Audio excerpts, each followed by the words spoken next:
actually break the ice, but a parent said that and looked at that and said, "Is that a bomb?" So no, it's not a bomb. What we need to think about is, why is this so hard? It is hard, isn't it? This is hard stuff. It's hard going.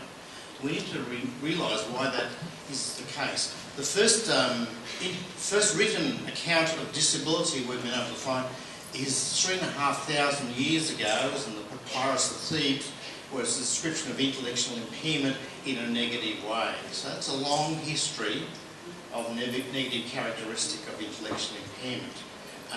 On my website, you can stream a DVD or a sort of a webinar of history, but don't do it unless you're ready for it and have a good bottle with you, because it's a very, very confronting story. But I think it's a story that's worthwhile knowing, because you understand how big this issue is. It's very, very big. So we've got a historical bias towards exclusion. That's the fundamental bottom line. We've been doing it for thousands of years. Even our services, if we think about our services, they all have a mission about inclusion and building an ordinary, good life and so forth, and they put people together and put them away. There's this incoherency in terms of what we do as services in relation to what the supposed goal is.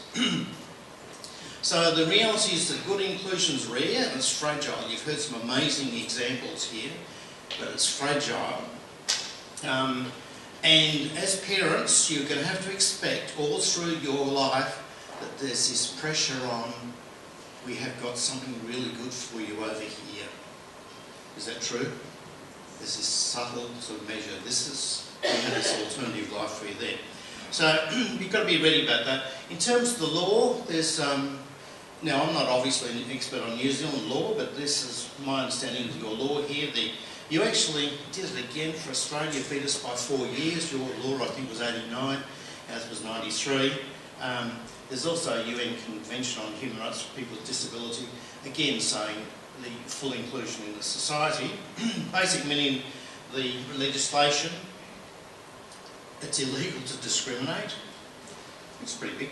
And if a person needs additional changes or adaptations in order to access the same things as other people, that must be provided. So in other words, if you need a ramp, and the ramp is not there, it's got to be provided, etc., etc. Now, there's some limitations to the law, which we know, but in terms of the reality of that is in terms of schools, this is where mainly the rubber hits the road about this issue. It's illegal to say your child can't come here. We don't have those sorts of kids here. That's illegal. Again, it's about, OK can come here, but he's got to go to the special class. No. That's illegal if that's against your wishes. And it's also illegal to say, yes, he can come, but we're not going to make any changes. Sorry, he's only got stairs here, well, you're going to have to carry him up or something. No, that doesn't actually apply. But check this with a local lawyer. Obviously, I'm not from here, but I'm pretty sure that that's it. I'm actually meeting with one of your lawyers after this afternoon, so I'll probably get a better idea of exactly what it is. Now, the thing is, reality is, just because it's supported by the law doesn't mean it happens. I think it'd be a really nice idea if governments followed their own legislation.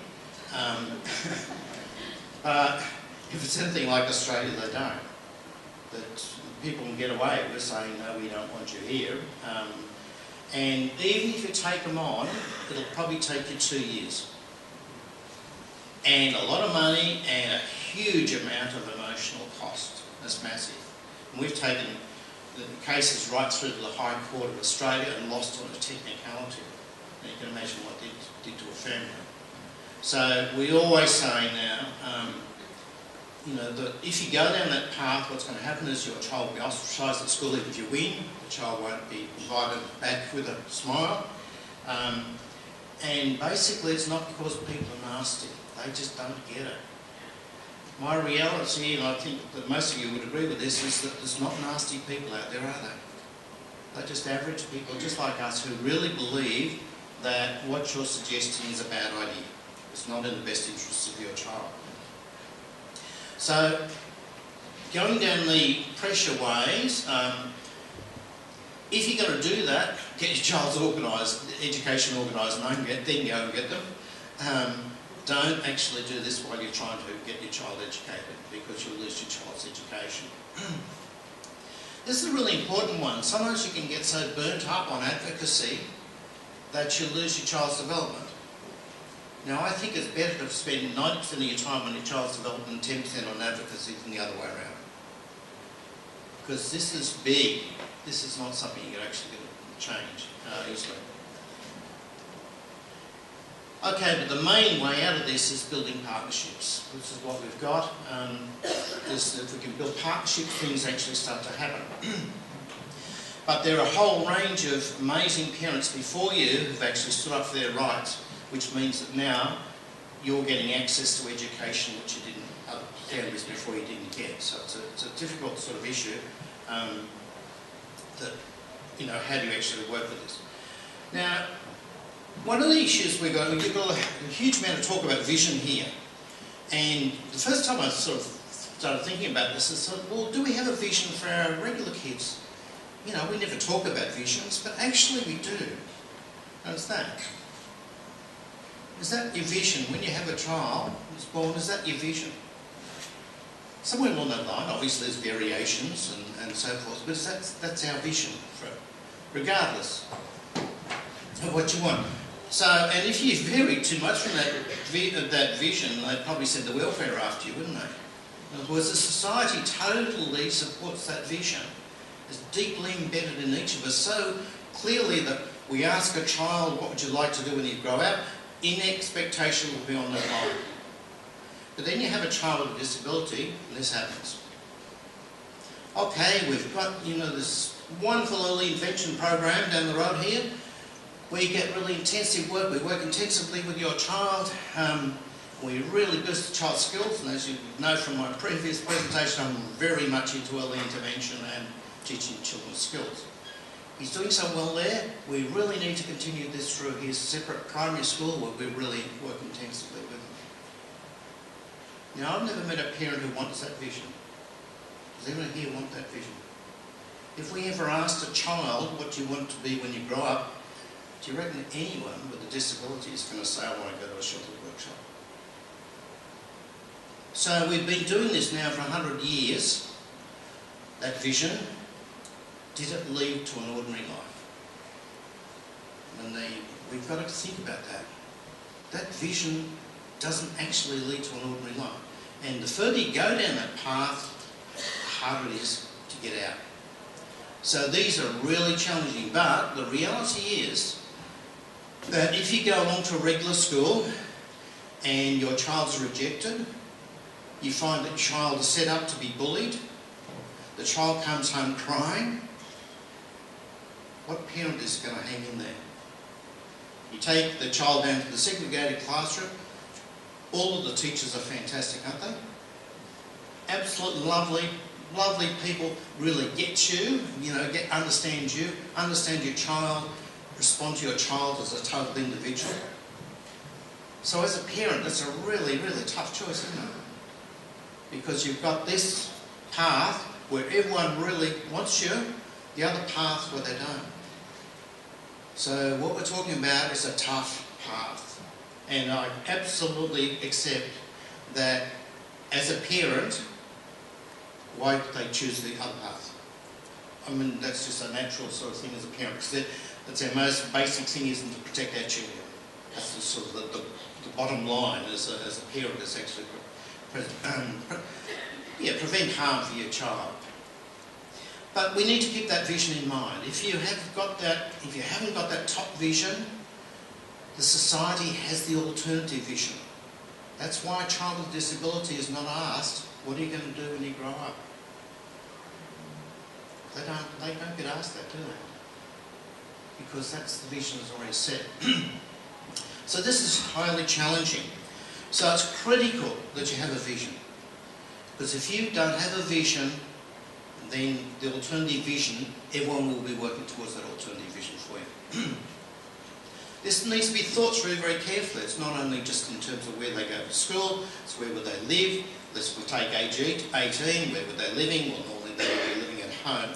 What sort of decisions would they be making at age 18? What power would they have in their life at age 18? What would they do for fun at age 18? What would they do for work at age 18?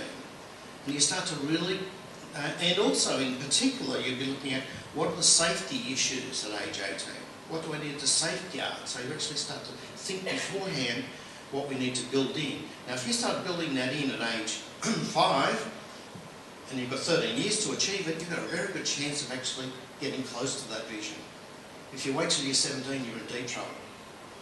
And the same thing, if you wait to thinking then age 25, that's normally another life transition when kids hopefully start to move out and get to do a life for themselves and so forth, age of 40 and so forth. So thinking through, once you've got a clear vision, then you can make decisions on the basis of, is this going to make my vision more likely or less likely? For example, you may say, early intervention is probably going to have many more advantages and make it more likely that my vision will occur than not having early intervention. So maybe even a segregated early intervention might be a good choice to make. The other thing is a vision may help you sort out what are the big fish issues and what are the small fish issues. In other words, what are things that are life-defining and what are the things that maybe I can let go? Because there's going to have to be lots of things you let go, otherwise you're going to be in wars all the time. Okay, so let's think about who are you. Is that true? There's no one more important in that child's life than you are. Are you a good teacher? Children learn more in the first 5 years of life than any other period. I reckon that makes you a pretty good teacher. In fact, when I was teaching teachers, I said that if you're working with a child with a disability, one of the best things to do is think about, if that was my child, how would I teach that child? And quite often you'll crack it, where you may not actually crack it in other ways. Because parents actually, if you think about how you teach a child to catch a ball, we start with a beach ball and we roll it in his arms. Oh, clever boy. Let me move back a little bit. Is that good teaching? So, and that's what we do as parents, isn't it? And very quickly we've got them doing really high level things. Now, who's there at the end of all of this? It's you, isn't it? It's you and maybe siblings, but fundamentally all people like me come into your life and drift in and drift out of your life. Fundamentally, the decisions you make are the ones you'll actually wear. You're the only one who's in there for long haul. You're also the world expert on your child. It's absolutely outrageous that a person can come into your life, give your child a test and say this is what your child is supposedly capable of. How stupid. Obviously you're the expert. You live with that child every minute of the day and that child's life. Of course you know. What this means, and this is quite important, is you need to be the senior partner in the decisions. You need to make partnership decisions, but you've got to control this stuff. Don't let other people take over your life. You've got to take that senior partner role. So listen to advice, including this, but make your own decisions, because the result of those decisions you'll actually live out. So if you hear the stuff, but make your own decisions. One of the speakers yesterday talked about, I wish I'd known about that stuff about development beforehand. So I reflected that when her son was actually, involved in services, I was probably one of the people advising about what to do. I carry a lot of guilt. In other words, the advice isn't always right, and even the advice that I give. Let past go, you can only change the future. There's no point in regretting any of this sort of stuff. What we can do, and what people have demonstrated here, is you can actually change the future. We've built life around people who had a very segregated upbringing and are now moving into a real life. It can be done, absolutely can be done. And don't just think of yourself as just a parent. I really cringe when I hear that, oh, I'm just a parent. Just look at that list there, I reckon you're pretty powerful. You've got a huge amount to bring to any partnership, particularly about your child. Now, I want to look at advocacy along two bases. One is the individual and the other one is systemic, so I'll have a look at both of them. Because if we're going to change this, we're going to have to be very strategic.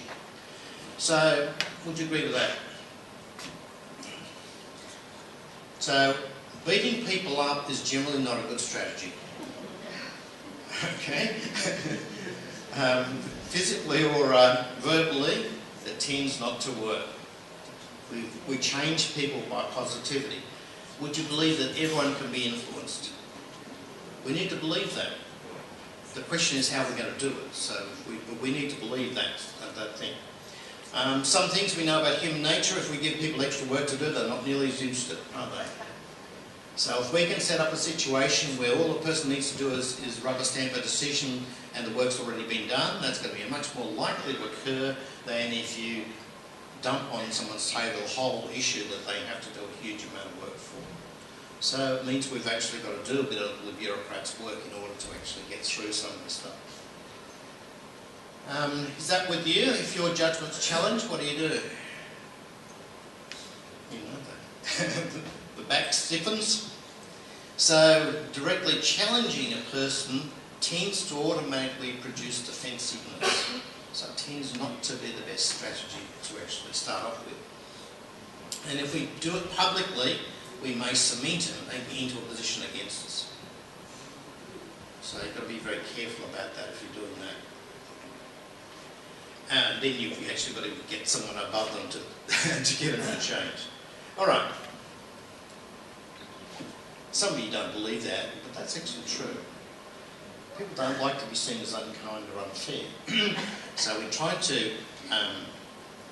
put them in a position where they can be see themselves as kind and fair. Now this is really scary. People aren't changed by facts. We've had now over 40 years of reviews on special education, and as I mentioned, there's no research evidence to support segregated education over inclusive education. Segregated education works. In other words, kids develop, that's not in consideration. It's just that they develop faster in mainstream schools. We've got 40 years. Does that change the education system? No. It's all been parents who've actually produced the change. The education department didn't look at this data and said, oh, okay, we've got to start including kids. That didn't happen, did it? It was only by parents pushing it. So if you expect people to be changed by facts, I'm afraid you're going to be disappointed. So if you give them a literature review on this, it won't change anything. Which is a bit sad. But we can inspire people to be different. Do you believe that? We can actually, I mean, how many of you have been inspired to be different? Just from this conference, yeah. Now, one of the most powerful ways we can actually work is by public praise of a person. In other words, if we publicly praise, like the principal, about how terrific a job he's done on inclusion, we've got him in the spotlight as being a supporter of inclusion.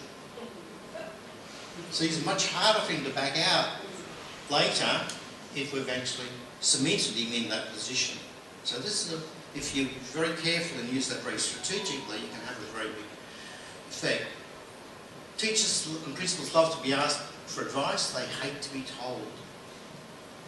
These are professional people who've gone and done all the training on teaching, and they've, maybe had several years of training, and a parent coming along and telling them how to run their classroom doesn't go down very well. And you wouldn't, would you, if you're a teacher? Who do you think you are? But if we ask for them advice, how do you think we could do this better? Then we've opened up a conversation and we can actually start to move them. So basically we tend to avoid the negatives. We tend to always go for the positive line rather than the negative line. Okay, now there's a difference between males and females. I don't know if you've noticed, but there is. If you've got a male principal or a male service, bureaucrat or whatever, then how do you get them to change? Well, they're fixers. They want things to they'll fix it and get it off their table and move on to the next thing. So if we think about that in terms of males, the way to go is, can you help me? You give them a problem. You know, I really think Mrs. Jones is doing a fantastic job as a teacher, but we just don't seem to be having the right effect on, you know, Harry. What do you think we should do? Is there any suggestions you've got? Do you think that's going to be more powerful than going in there and saying you're going to have to do something about Mrs. Jones? I've just about had a gut feel for her.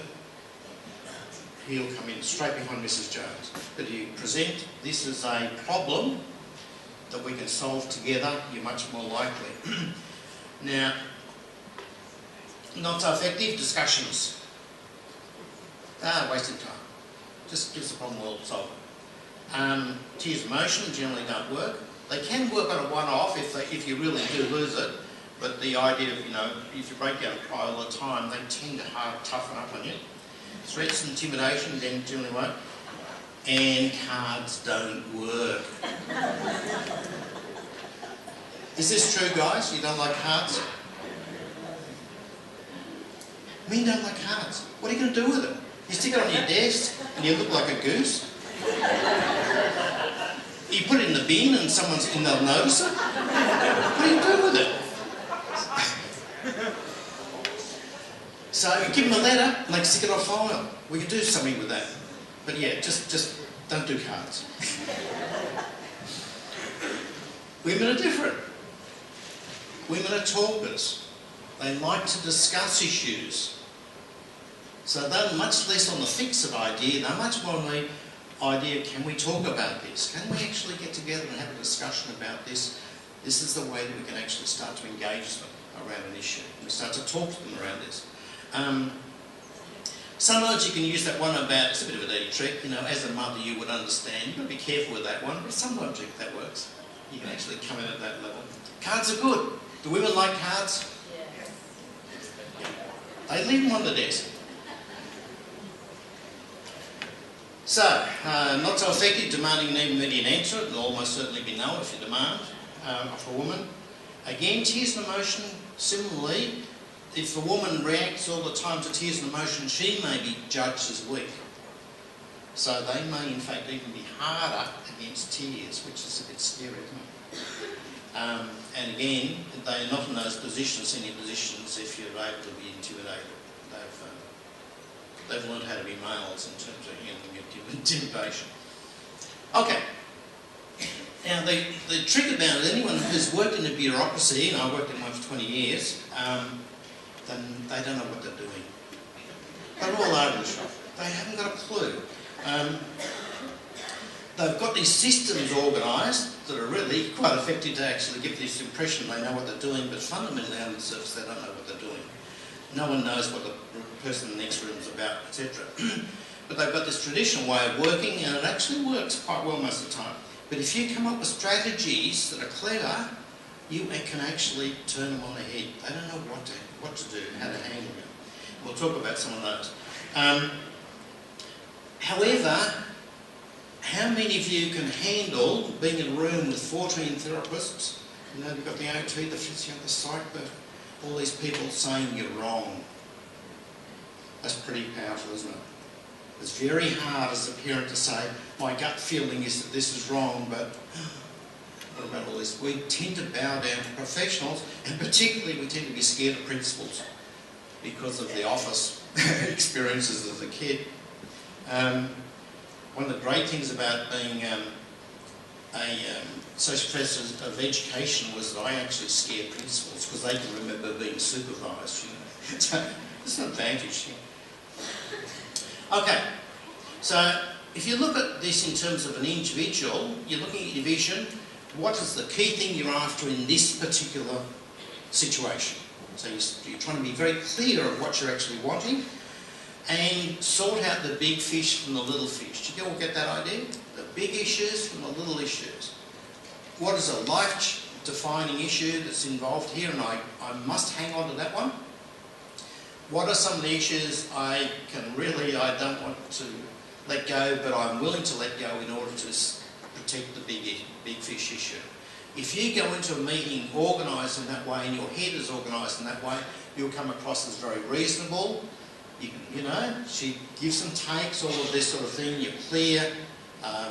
You're very, very well set out what you're committed. You're flexible, but people can deal with that. But if you won't let go anything, then you're seen as rigid and uncompromising, etc. One of the presenters was talking about preparing months ahead for transitions. If you spend that time beforehand preparing for transitions, then in fact you can make those transitions much more easily. If you wait until the last 2 weeks of term to get the principal thinking about the next year's teacher, that's too late. We should be starting 6 months before, so it's in the principal's head that I've got to be thinking about what would be the best match of teaching with this particular student for the future. So, thinking about that, and that's obviously not only for a school, but that's also outside, of preparing long, long way before. Years before is better. Okay, now here's some very specific strategies. Is go out here from here and buy yourself a notebook. Big one. And you put it beside the phone. And every time you have a phone call with the bureaucracy or the school or whatever, positive, negative, doesn't matter, you write down the time, the date, who you spoke to, and a sentence saying what it was about. That then becomes the accurate record because it's called contemporaneous evidence. Because what happens to bureaucracies is they don't remember, but they'll tell you that they did. Now, when we had that meeting back in February, we decided that, and you say, hang on a minute, I didn't remember that. You go flicking back through your notebook. It's all there. Who's going to win? So you've got them absolutely nailed, where you're just much more organised in relation to that. So it's not only negatives, it's also positives. It gives you also opportunities to actually reward them later, which we'll talk about. Information recorded at the time is much, much more believable than memories. Puts you in an extremely strong position if you do have to take something to a more senior level. Now, meetings are dangerous because this is how bureaucracies get their way, isn't it? They bring you into a meeting and they have you all stacked up ready to go. And sometimes they can be terrifying. First thing, you don't have to go. What are they going to do? Arrest you? So if you think that you're being ambushed or that this is something I can't handle, you don't have to go. You just write and sort of say, no, look, I really don't feel I'm ready for that. Now, okay, they might make decisions without you, but they can't say you were involved in that decision. So don't sort of feel as though just because they set a meeting you have to go and you have to conform and so forth. There's nothing that says you have to do that. But always, always, if you come out of here with nothing else, you never go to a meeting by yourself. Because you have no witness to what's going on. They can then remember 3 months later what you said you agreed to at that meeting. You're stuck. If you've got another person there, you've got someone, well, we discussed this and it didn't happen. You're in a much stronger position. Secondly, when you're there by yourself and you've got the 14 professionals around the room, that's when you go under, isn't it? And you lose it, and I just usually say, I'll sign anything just to get out of the room.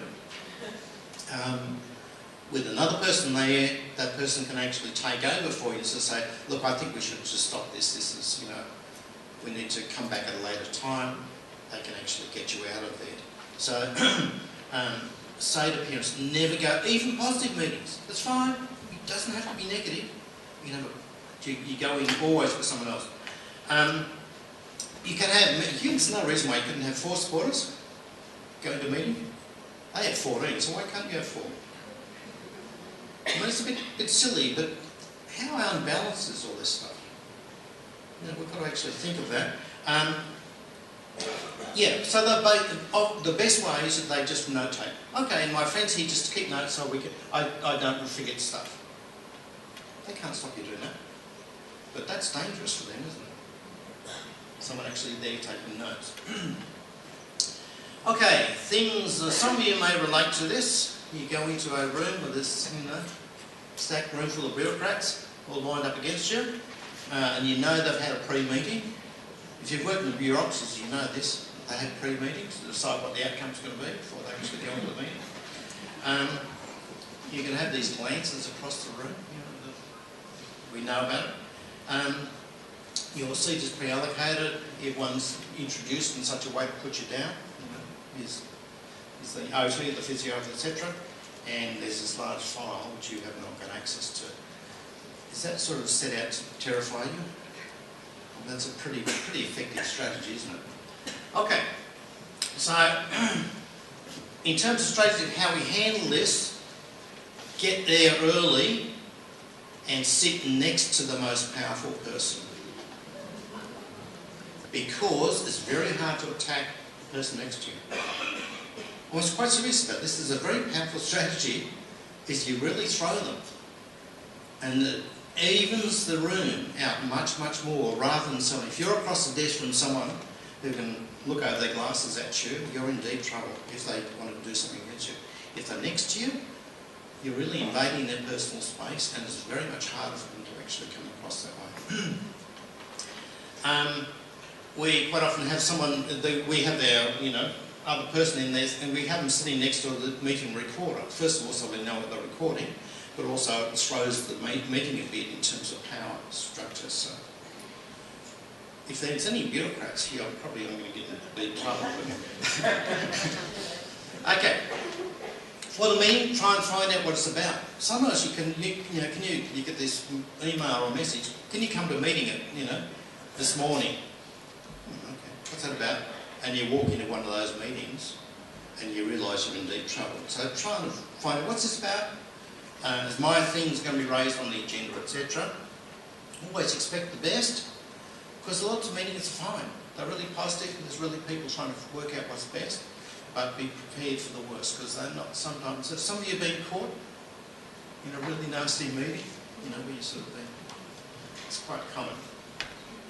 And then, when you've got all these experts all saying this is a better life for you, keep going with that vision. Is this, if I do what they're suggesting, is my vision more likely to occur or less likely to occur? So you've got an actual guideline in those high stress situations for actually making some of those decisions. Realise that you're likely to get emotional when someone's there detailing all the disasters that have happened to the other kids as a result of your kid. That's not a pleasant place to be, is it? Highly likely to get very emotional when they're attacking your child. So you've got to work out a strategy. What am I going to do if I lose it? Because you can, obviously. They introduce your supporters to someone who's going to take notes. We had this parent who was really clever about that, who had this neighbour who was about my age, and he dressed up in a pinstripe suit and he looked just like a lawyer. It just changed the temperature massively. Now, normally in a meeting is that not everyone will be against you. Is you normally will find some people are listening to you. You need to be watching. Who are those people? They are potential allies to be working with. So, I find it very rare. Almost always there's some even slightly dissident professionals, and quite often these people are going to be massively important in actually changing the situation. Now, this is quite important as well, is immediately after the meeting, put it in writing what you understand the outcome of the meeting to be. Now, it sounds like a hassle, but it's worth it, because if they don't challenge it, that becomes the minutes of the meeting of what was decided. You get it? So they then can't come back and say something else was decided. You said, but I sent you an email about that. And you dig it out of your email pile. Now, if they say, no, that wasn't what we meant at all, they've got to come back to you. And if they try and ring you up and do that, then you come back to them in writing again. You always go in writing, because that's the powerful way of actually working with bureaucracies in writing. They have no memory. Okay. yeah, so even if you've gone in there and you've signed to get out of the room, and you sort of say, oh, what have I done? I've signed away my life. Well, no, you just write back and sort of say, look, I was very, very upset, and I disagree with everything I signed. What are you going to do? You know, it's not as though it's a legal document or something. I mean, you just sort of say that, you know, it's under scripts. So, yeah, writing is a key thing. The key thing here is partnerships.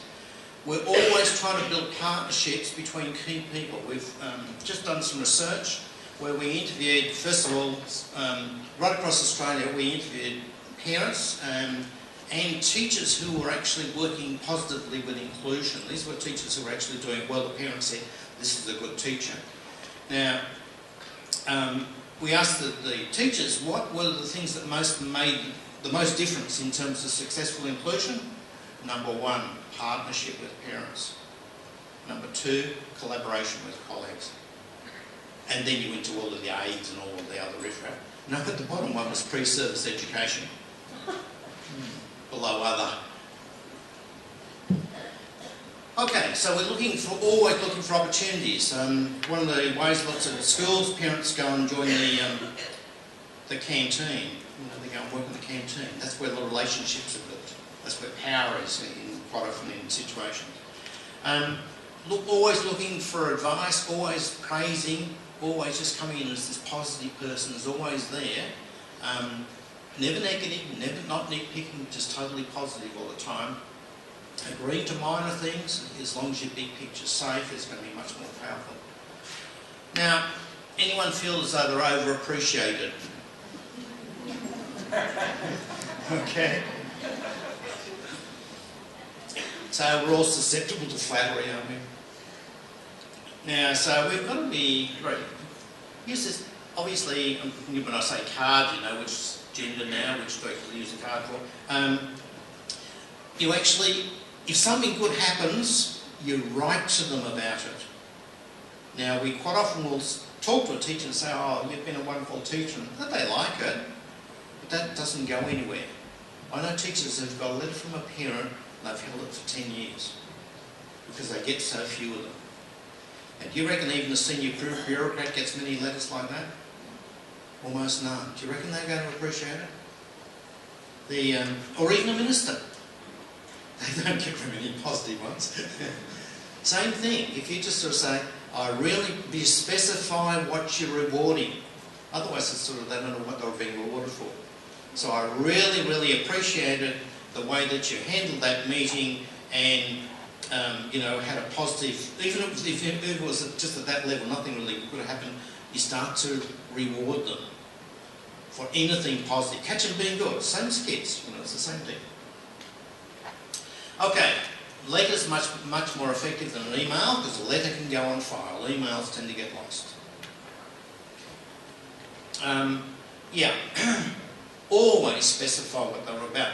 But the most powerful way is you write to their boss. Okay, so in other words, if you've got a really good teacher, you write to the principal. You know, Mary was so good in the class today, she included him in the nuclear physics class. I was so impressed with that, and my son was just came home really excited about it.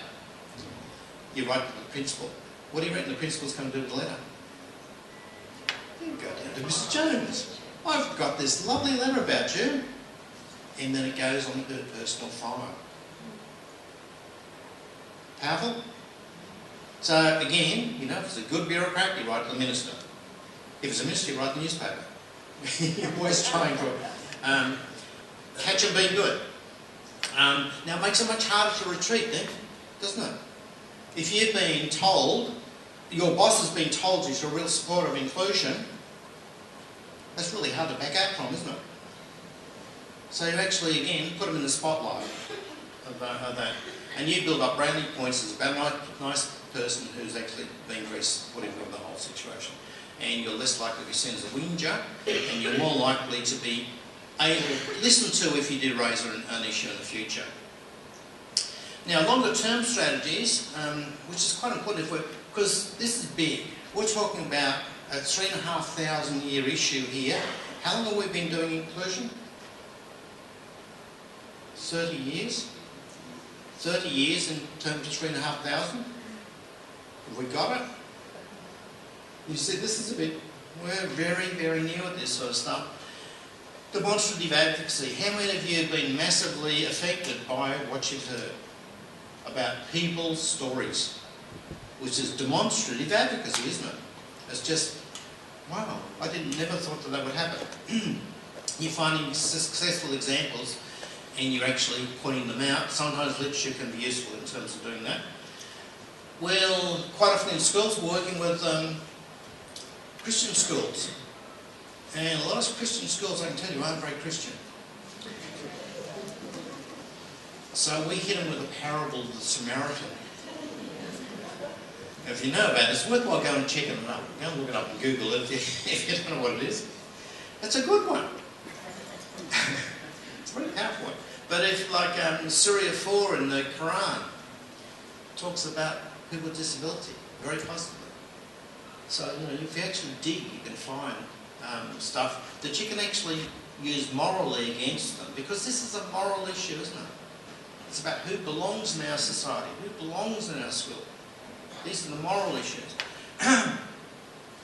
Yeah, so, I mean, some of the ways that we've been working on this, which was a recent dirty trick we did.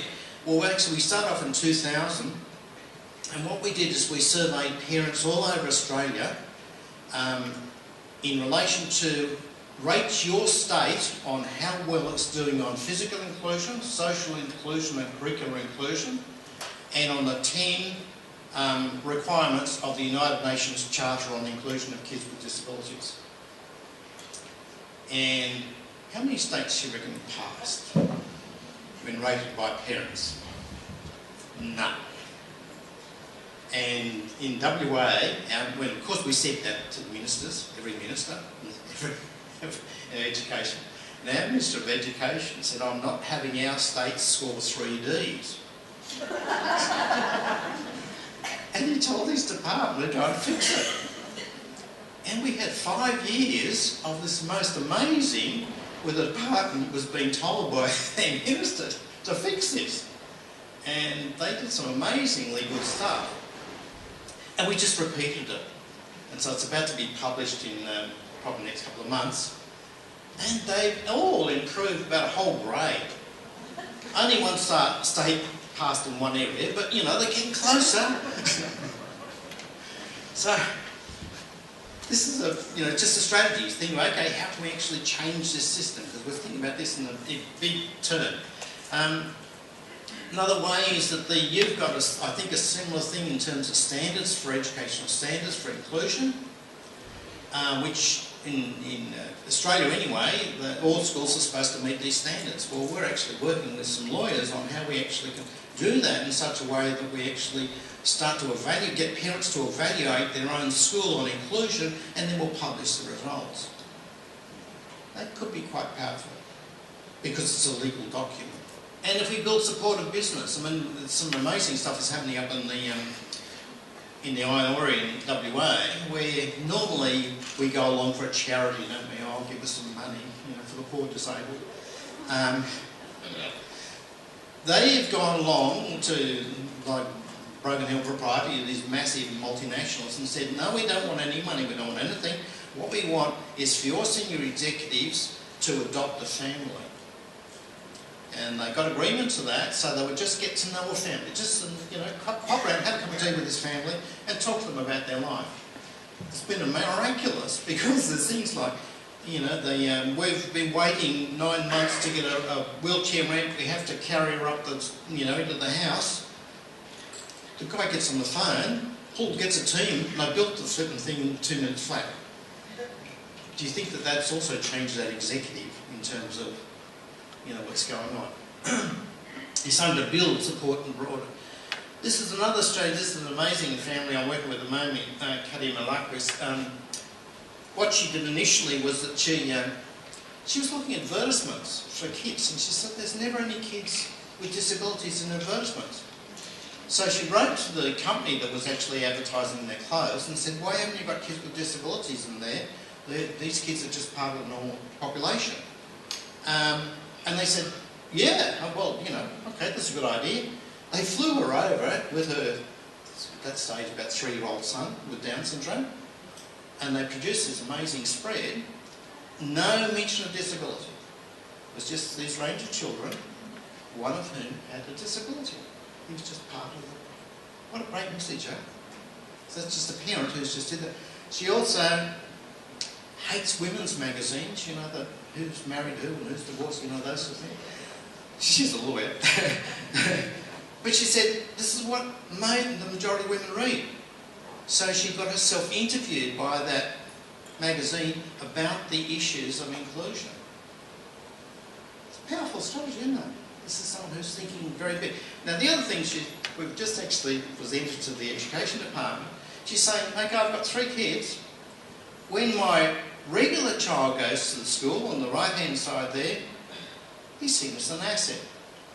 When my child with disability goes to that school, he's seen as a burden. You know, one's, you know, that he gets entitled to everything. The other one, character. He can do, can't do. Is that your reality? What she's talking about here is soft prejudice, and that's the actual term she uses. She's saying this is soft prejudice, we need to call it for what it is, in a very direct way.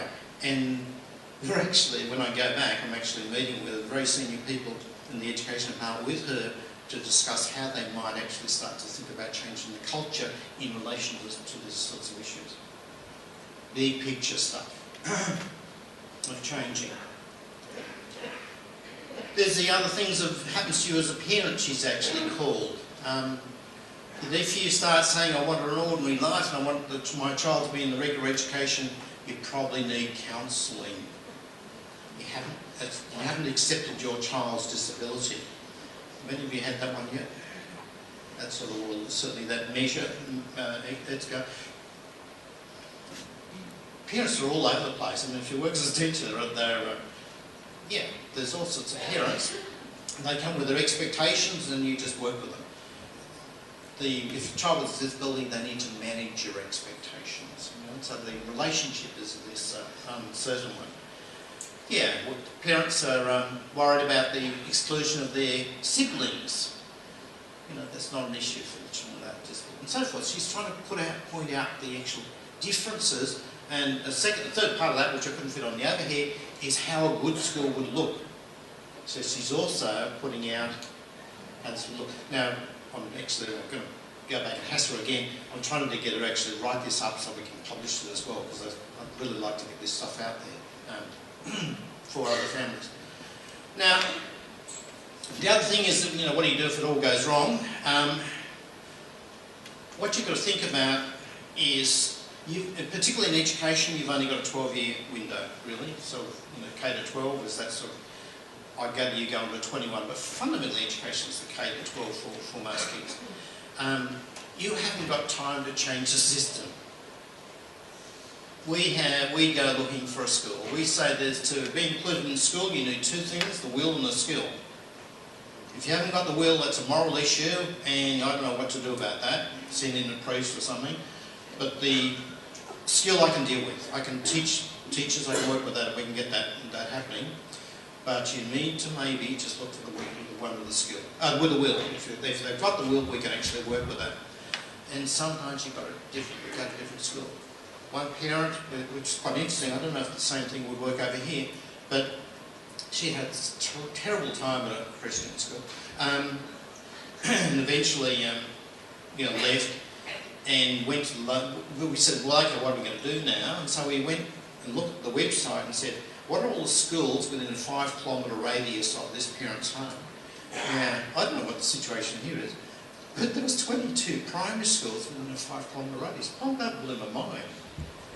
And what we did is we went through, and all of those that had a segregated unit, we said, no, they're not counted, because kids get pulled into those all the time. That left us with 7. She then went and rang all 7 and got the field. Came up with 3 and then interviewed the last 3 on the basis of what can you offer my daughter? Not will you accept my daughter, what can you offer my daughter? Oh, it's got this miraculous school. That's the sort of stuff you may have to do that. Yeah, if you're going to get into a fight, secure your child's future first. You can't be caught up in this. Yeah, we've had parents sued by teachers for writing what they did. You know, so you've got to be careful about that. Always go for the top, go for above people. If you're wanting to get something happen, you go above the person. And you keep on going up to that. But yeah, sometimes a lawyer's letter can actually have an effect, but you can see generally I'm saying don't go down this path, but sometimes you have to. Sometimes you absolutely hit a wall. You've actually got there. Cool, calm, collected. If you lose it, you're in deep trouble. You know, that's when they start to, they'll use it against you. You're just an, you know, emotional parent. You know, isn't it a great one?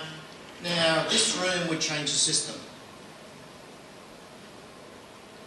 One individual, do you reckon you're going to change a multi-billion-dollar education system? One individual? It's not going to happen, is it? They'll beat you. But a room like this will not, they'd be terrified of a room like this. They'd be terrified of 10 families together saying, this isn't good enough. So joining together is a very, very powerful strategy. Enormous power you have. There's a guy who wrote a book called Rules for Radicals. See where I get some ideas. But he said if you can get 1 or 2% of the population going in one direction, you can change anything. And I think he's right. You know, just the Human Rights Commission. But quite often, you've got to go through advocacy groups where you're trying to link in with other families and so forth. The other thing to remember, and I think that we quite often forget this, you know, we look at these big agencies, I'm sure you've got them over here, where they started off as parent organisations and now they've just become very big bureaucracies. They were started by parents who stood up when the whole society was saying, your child, for the good of society, needs to be put into an institution to stop them breeding. Parents stood up against that and said, no, I want a life for my son or daughter.